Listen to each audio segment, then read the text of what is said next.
సంవత్సరానికి 6 ట్రాన్స్ఫర్లు వేయాలి. నేను ఇంకొక టైంకి పరిశుద్ధ సంఖ్య అది పరిశుద్ధం సంపూర్ణం 6 స్తోత్రం చెప్తున్నానా? ఎందుకంటే బైబిల్లో 7 అనే సంఖ్య సంపూర్ణ సంఖ్య. ఒరే బాబు, నీ జీవితంలో ఇంకో తక్కువ ఇద్దరు నాయన చేయమంటావా అని అడిగారు. అంటే మా జీవితంలో ట్రాన్స్ఫర్లు అనేవి అవి మాకు మేము వచ్చిన దినమే రెడీ ఉంటాం. మేము ఏ దినమే ట్రాన్స్ఫర్ అయిపోతామో ఆ దినమే రెడీగా ఉంటాం. మళ్ళీ ఎప్పుడు వెళ్ళాలి. ఎందుకంటే మా పిలుపులోనే ఉన్నది. యేసు స్వామి శిష్యులకు చెప్పారు, మీరు సర్వలోకానికి వెళ్ళి సర్వ సృష్టికి స్వార్థ ప్రకటించండి. తన శిష్యులను యెరూషలేములో పెట్టుకోలేరు. ఒకవేళ అలా పెట్టుకుని ఉంటే భారతదేశానికి తోమా వచ్చేవాడు కాదు. అంటే మేము సేవకులము, యాత్రికులము. మేము యాత్రికులం. ఈ యాత్రలో ఒక దగ్గర నుండి ఇంకొక దగ్గరికి వెళ్ళడం అనేది ఇది సహజమే. ఈ చర్చ్ ఆఫ్ సౌత్ ఇండియాలోనే బిషప్ల ట్రాన్స్ఫర్ ఉండవు, కానీ చర్చ్ ఆఫ్ నార్త్ ఇండియాలో బిషప్ల ట్రాన్స్ఫర్ ఉంటాయి. మెథడిస్ట్ చర్చ్లో ట్రాన్స్ఫర్ ఉంటాయి, క్యాథలిక్ చర్చ్లో ట్రాన్స్ఫర్ ఉంటాయి బిషప్లకు. లేది ఎవరిగా అంటే ఈ సిఎస్ఐ వాళ్ళకి. గనక ఈ చప్పట్లు కొట్టకు నేను అసలు మేము కూడా ఆశపడతాం కొత్త స్థలాలు కూడా. ఎందుకంటే నేను పాస్టర్ ఉన్నప్పుడు నాకు 2 ఏళ్లకు ట్రాన్స్ఫర్. నేను 2 ఏళ్ల కంటే ఎక్కువ ఎక్కడ లేను. 2 ఏళ్ళు ఏదైనా సంఘంలో తొందరలు ఉన్నాయి, ఆ సంఘంలో ఆత్మీయత పడిపోతుంది, ఆ సంఘంలో గొడవలు వెంటనే నన్ను పంపించేదానికి. ఆ 2 ఏళ్ళ సక్కలు చేసే లోపట, అంటే సక్కలు చేసే లోపట మళ్ళీ లెటర్ వస్తూనే ఉంటుంది ఇంకో సంఘానికి వెళ్ళాలని. వెళ్ళడం అనేటువంటిది అది మాకు చాలా ఇది. మంచి పనికి రివార్డ్ ఏంటి తెలుసా? మంచి పనికి రివార్డ్ ఏంటి? బహుమానము ఎక్కువ పని. అచ్చన్ 4 ఏళ్ళ మంచి పనికి రివార్డ్ ఏంటంటే మనకు ట్రాన్స్ఫర్. దేవుని సేవలో మనం ఎంత మంచి పని చేశామో అని గుర్తుకు ఏంద్రా అంటే ట్రాన్స్ఫర్. ఇంకొక దగ్గర సేవ చేయాలా. గనక ట్రాన్స్ఫర్ అనేది సేవకులం ఎప్పుడు కూడా మేము ఇది ఒక శిక్ష అనుకోము. అన్ని ట్రాన్స్ఫర్ అయితే అన్ని అనుభవాలు మాకు, సాక్ష్యాలు, అన్ని సాక్ష్యాలు. నాకు కాపరిగా పనిచేసింది నేను 6 సంవత్సరాలే. 6 సంవత్సరాలలో 3 ట్రాన్స్ఫర్లు. 3 ట్రాన్స్ఫర్లో నాకు 3 అనుభవాలు లేకపోతే సాక్ష్యాలు సంపాదించుకున్నాను. వెళ్ళిన చోట సాక్ష్యాలు సంపాదించుకున్నాను. అర్చను కూడా ఇక్కడికి వచ్చే 4 ఏళ్ళు ఇప్పుడు మీరు పలికిన అన్నీ అవి మీ మనస్సులో ఒలికిన ఏదో పెదవుల నుండి ఒలికిన మాటలు కావవి. అవి మీ మనస్సులో నుండి ఒలికిన ఆ మాటలు. అవి నీకు మాటలు కావచ్చు, కానీ అచ్చన్ అవి సాక్ష్యాలు. Those are testimonies. అవి నీ జీవితానికి, అవి మీరు మాట్లాడిన ఆ చక్కని మాటలు అవి తన జీవితంలో సాక్ష్యాలు. డబ్బులు పెడితే కొనుక్కోలేము, అడుక్కుంటే ఎవరు ఇవ్వలేరు, రాజకీయం చేస్తే దొరకవు సాక్ష్యాలు. జీవితంలో సాక్ష్యాలనేవి సేవ చేస్తేనే అవి వస్తాయి, సంపాదించుకోగలుగుతాం. గనక ఇప్పుడు మీరు అందించినటువంటి వీడుకోలు, శుభాలు, ఆ పలుకులు అవి తాను సంపాదించుకున్న సాక్ష్యాలు. అచ్చన్ ఈ స్థలంలో నుండి ఒకవేళ కాట్రపల్లి అడగాన్ని ఈ పందుర అని అంటారు కదా.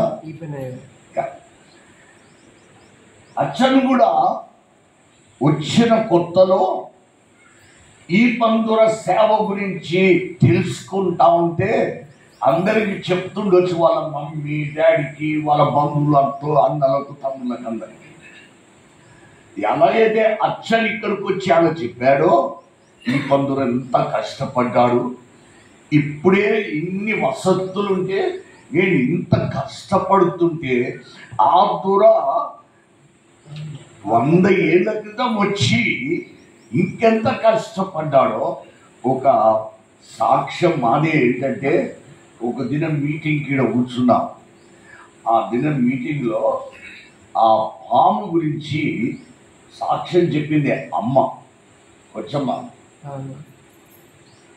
అయిపోయింది, మీటింగ్ అయిపోయినాక ఆడికి పోయినాం. ఆడ మంచి పెద్ద త్రాసు పాము కిచెన్ గడిప డోర్ దగ్గర ఉండే.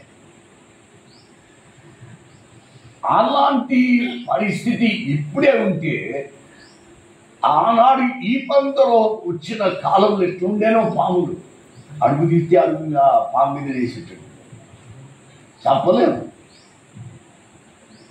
అలాంటి గొప్ప సాక్ష్యంతో కూడిన భూమిది ఈ కాట్రపల్లి మిషన్ ఫీల్డ్ అనేది. ఎప్పుడు ఎలా చూస్తా అంటే ఇవి దేవదూతలు నడిచిన స్థలాలు ఇవి. ప్రతి మిషనరీ పాదాలు ఇక్కడ పడ్డాయనంటే ఒక పరలోకపు దేవదూత దేవుడు పంపించి వారి పాదాలు ఇక్కడ పడ్డాయి. శాన్ జాన్ జక్సన్, నిన్ను మేము ఎలా చూస్తున్నామంటే దేవుని చేత పంపబడిన ఒక దేవదూతగా నీ పాదాలు ఈ ప్రాంతాన్ని ఎంతో పరిశుద్ధపరిచాయని, అద్భుతాలు చూడగలిగిన ఆ గొప్ప కార్యాలు మీ ద్వారా జరిగాయి. కాబట్టి you are sent by God. దేవుని చేత పంపబడితేనే ఆ కార్యాలు జరుగుతాయి.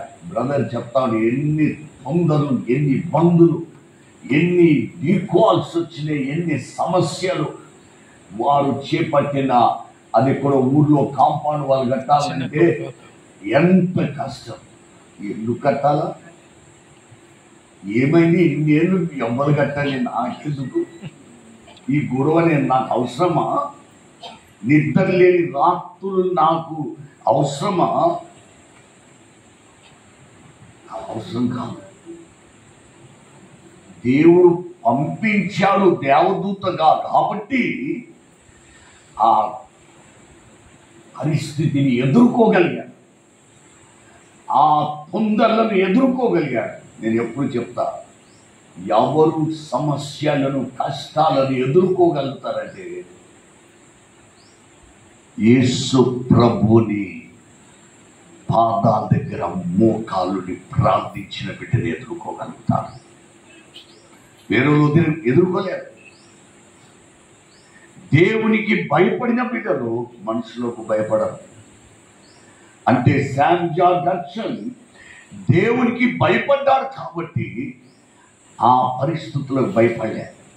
ఆ కాంపౌండ్ వాళ్ళు కడుతున్నప్పుడు ఎన్నో సమస్యలు ఎదురైనప్పుడు విడిచి పారిపోలేదు. పారిపోయేవాడు ఎవరు? పిరికివాడు. పారిపోలేదు. 4 ఏళ్ళు ఇక్కడ నన్ను పంపించిన దేవుని చిత్తము, ఆయన ఉద్దేశాన్ని నేను నెరవేర్చి ఇక్కడి నుండి నేను వెళ్తాను. ఆయన తీసుకుని వెళ్ళినప్పుడే నేను వెళ్తాను. సో అసలు మీరు చేసిన సేవలు అందరూ ఎలా ఉన్నారు, కానీ I feel I am losing an angel in my diocese. నా అధ్యక్ష మండలంలో నుండి ఒక దేవదూత పోతున్నదనే బాధ నాకు కలుగుతుంది.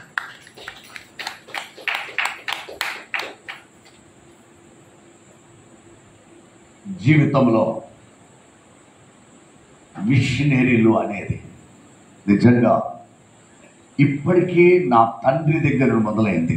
పర్కాల్ మిషన్కి మా బంధం, ఆ తర్వాత మా తల్లి, ఆ తర్వాత మేము ముగ్గురము అన్నత ఉన్నాము. ఇప్పటికీ అను సిస్టర్ అన్న ఆడపిల్ల మగపిల్లల ఆశ్రమంలో దాదాపుగా మా అన్నతమ్ముల మా అమ్మ 5 పిల్లల్ని పోషించు, బంధము తెగిపోతుంది. మొన్న దీన్ని ఒక మిషనరీ తీసుకొచ్చాను, ఒక బ్రదర్ని తీసుకొచ్చాను, అమెరికా నుండి వచ్చాడు. ఆయనకు అందరు చెప్పారంట పర్కాల్ మిషన్ గురించి. వాళ్ళ సొంత సహోదరుడు కొన్ని నెలల క్రితం వచ్చాడు. ఆయన చెప్పాడంట, అన్న నువ్వు తప్పకుండా నీవు పర్కాల్ మిషన్ చూడాల్సిందే ఇప్పుడు ఈసారి హైదరాబాద్ పోతే. తీసుకొచ్చాడు. నేను నిజంగా ఆ దినము ఒక దినము నిద్ర కొరకు కేటాయించుకున్నా. అలసిపోయాను. దినాలు రాత్రులు 2-3 గంటల దాకా దేవాలయాలు ప్రతిష్ఠిస్తూ జాతరాల్లో మాట్లాడుతూ, కొంతమంది మీకు తెలుసు లక్షిట్పేట జాతర అంటే ఎంత పెద్ద జాతర, లక్షల ప్రైజులు అయిన వస్తాయి. ఆ జాతరాలలో నిర్మల్ జాతరలో మాట్లాడుతూ రాత్రులు తెల్లారి వచ్చేవాడిని. ఇక నా శరీరం ఇక నా అద్దులో నా దీంట్లో లేదు. ఇక ఆ దినం పండుకోవాలనుకున్నాను. కానీ పర్కాల్ చూడాలని అమెరికాలో ఒక సహోదరుడు నాకు తెలిసిన వాడు వచ్చాడు. మెసేజ్ చూశాను, శరీరాన్ని లిటరల్గా లాక్కున్నాను. లేవాల్సిందే. లేచి అచ్చని ఫోన్ చేశాను, అచ్చన్ ఇట్లా వస్తున్నాను. వచ్చాను. తీసుకొచ్చినాక నిండముని చలి ఎక్కడదన్నట్టు కడకల్లాకి వచ్చినాక అను సిస్టర్ ఫోన్ చేసింది, గాంధీనగర్ రారా. వస్తే నాకు తిప్పలు, పోకపోతే ఆమెతో తిప్పలు. ఇక పిల్లికి ఎలక సాక్ష్యం అన్నట్టు మీతో కూడా పోదామన్నాడు. కానీ చివరికి ఒక్క విషయంలో తిరిగి మా ప్రయాణంలో సంతోషం కలిగింది. అచ్చా, మా సంభాషణలో పర్కాల్ మిషన్ వెహికల్ గురించి, పాతబడిన వెహికల్ గురించి మేము మాట్లాడుతూ ఆయనకు నేను ఇంకా వివరించి చెప్పాను. ఆయన చెప్పాడు, నేను ఒక ఎయిర్ కండిషన్ బండి నేను పర్కాల్ మిషన్కి నా స్నేహితులతో వారికి ఇచ్చేస్తా, నాకు అచ్చన్ నంబర్ ఇయ్యరు బిషప్ అని అంటే నా అచ్చన్ నంబర్ ఇచ్చాను. ఇద్దరము కారులో వెళ్తుంటే ఏ బండి కొనాలని ఇద్దరం కూర్చొని మొబైల్లో వెతుకుతా ఉన్నాం, ఈ బండా ఆ బండా. ఈదురేమో ఎక్కువ మంది పడే బండి కావాలి, మేమేమో ఏసీ ఉన్న బండి చూడాలని నేను చూస్తున్నాను. ఎందుకంటే ఎండలు ఎవరైనా వస్తే అతిథులో కష్టమవుతుందని ఏసీ బండి అతిథులకే కాదు అచ్చలు సేవ చేయడానికి కూడా అది అవసరం అని మొత్తానికి వెతికి చివరికి ఆ బ్రదర్ అచ్చలతో మాట్లాడి ఆయన తన స్నేహితులను కొందరిని పోగు చేసుకొని ఒక పర్కాల్ మిషన్కి ఒక బండి కొనియడానికి ఇక నా బంధాన్ని ఈ మిషన్ ఫీల్డ్కి అప్పుడు సంతోషపడ్డా. శరీరము తోడ్పడకపోయినా నలిగిపోయినా ఎంత దూర ప్రయాణము, మళ్ళా మరుసటి దినము 2 చర్చులు డెడికేట్ చేయాల్సి ఉంది ఎండల. అయినా సంతోషం కలిగింది. దేవా ఈ చిన్న ప్రయాసానికి ఈ బిడ్డలకు ఆశీర్వాదకరంగా నేను ఒక చిన్న పనిముట్టుగా వాడబడ్డాను. హల్లెలూయా, స్తోత్రం చెల్లించుకున్నాను. నేను ఒక్క దినము ఒక వ్యక్తితో ప్రయాణం చేస్తేనే ఇంతగా ఆశ్చర్యింపబడితే 4 సంవత్సరాలు శామ్ జార్జ్ వచ్చాను. ఈ మిషన్ ఫీల్డ్లో ఎంతో మందితో ప్రయాణం చేసిన తాను ఇంకెంత ఆశీర్వాదకరంగా ఉండే అని నేను దేవునికి స్తోత్రాలు చెల్లిస్తున్నాను. అచ్చన్, కష్టాలు ఎక్కడైనా ఉంటాయి. అచ్చన్, మన పిలుపులోనే ఉన్నాయి శ్రమలు, బాధలు, కష్టాలు. ప్రభు పిలుస్తాడే, పిలిచిన పిలుపులే ఉన్నాయి కష్టాలు, బాధలు, శ్రమలు. కానీ ఆ శ్రమలలోనే ఉన్నాయి మనకు దీవెనలు, ఆ కష్టాలలోనే ఉన్నాయి మనకు ఆశీర్వాదం. కనుక ఇక్కడ పొందిన చేదు అనుభవాలన్నీ, మారా అనుభవాలన్నీ దేవుడు నీకు మధురంగా మార్చాలని మా ప్రార్థన. చాలా మంది అడుగుతారు, జాన్సన్ గారు తెలుసు, నేను ఎట్లాంటి కష్టాలలో, ఎట్లాంటి అవమానాలు, నిందలలో బట్టలు కాల్చి మీదేసేస్తా ఉంటారు, చేసినవి చెయ్యని అన్ని అన్ని మొత్తం కలుపుతారు. అయ్యారు బ్రదర్ తెలుసు బాగా. కానీ చాలా మంది అంటారు, తండ్రి గారు ఎట్లా నిద్రపోతారు అని. ఇన్ని మేము ఒక్క ప్యాస్టేట్ ఇందాక అచ్చని చెప్పాడు చూడు, ఒక మిషన్ ఫీల్డ్ చూడగానే తల ప్రాణం తోకొస్తుంది. కానీ మీకు ఇన్ని డైసెస్లు ఎలా చూస్తున్నారు అని అంటే ఒకటే చెప్తా, ఎప్పుడైనా దేవుడు ఇస్తే దానికి తగిన అన్ని దేవుడు ఇస్తాం.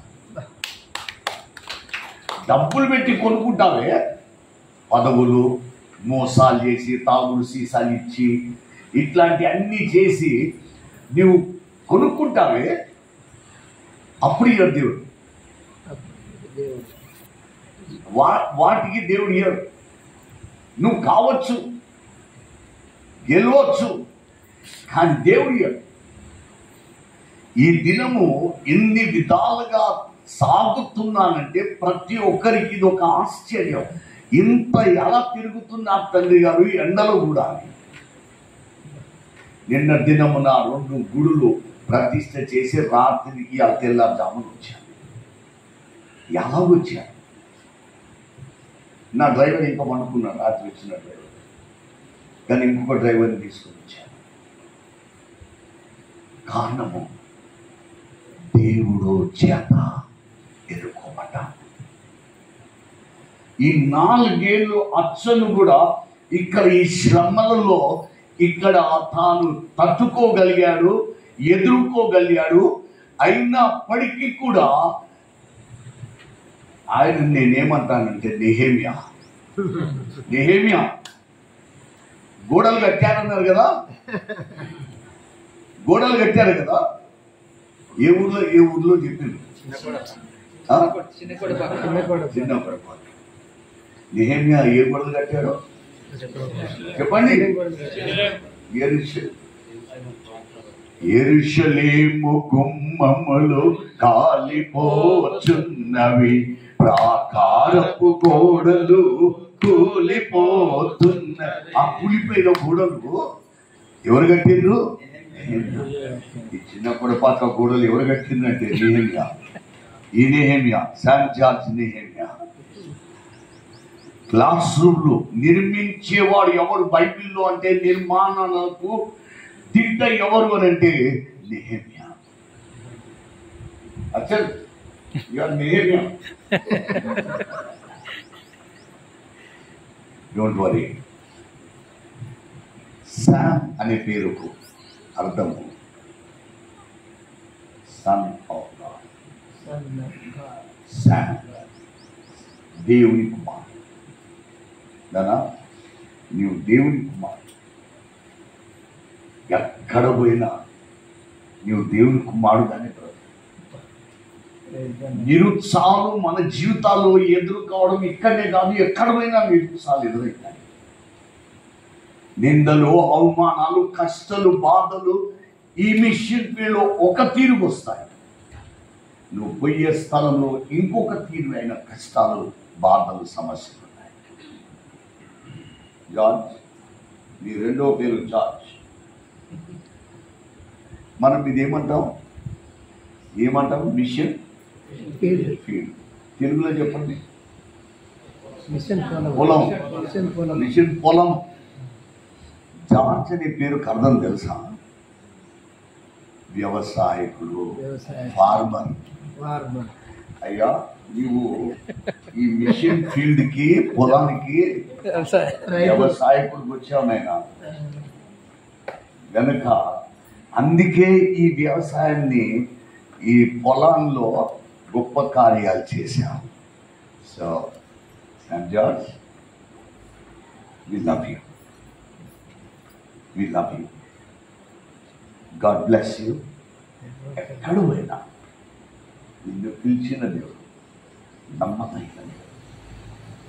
అందరూ వదిలేస్తుండొచ్చు, మనం పిలిచిన దేవుడు మాత్రము మనను విడమనాలి, ఎడబాయి. దేవుడు నీకు, నీ కుటుంబానికి ఒక మంచి కాపరిగా, కృపాక్షేమములతో దేవుడు నిన్ను, నీ కుటుంబాన్ని దీవించాలని 4 ఏళ్ళ చక్కని సేవ. దేవుడు నీకు ఇచ్చిన పెద్ద బహుమానం ఏంటంటే, ఒక దేవదూతను, ఆడపిల్లతో దేవుడు నీకు ఆశీర్వదించాడు, కుమార్తెనిచ్చాడు. అది దేవదూత. గనక దేవుడు నీకు ఇచ్చింది 4 సంవత్సరాలకు. The gift that God has given you is a lovely daughter in angel. God bless you. Okay.